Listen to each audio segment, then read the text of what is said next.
Da minhoca. A vida da minhoca. Estamos na bundinha da centopeia. É feia. Ela é feia.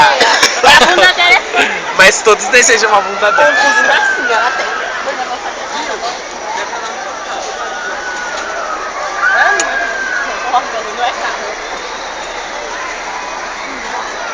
Eu tô com medo de não, se eu não acho que eu não vou sair da cadeira aqui depois.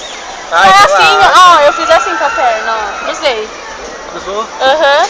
Mas não consigo cruzar agora, porque o Lucas tá aqui. Ai, tá demais.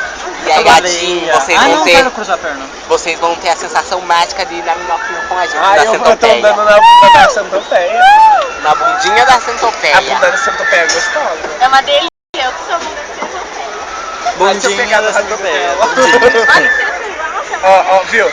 Veja, eu vou pegar na que bundinha dela, ó. sensual! Viu? Nossa, gente, é um buraco negro. Ui, buraco dentro dela.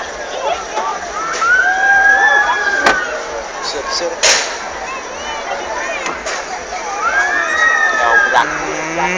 Ai, Deus. Minhoca, go. Ah, não, é centopeia.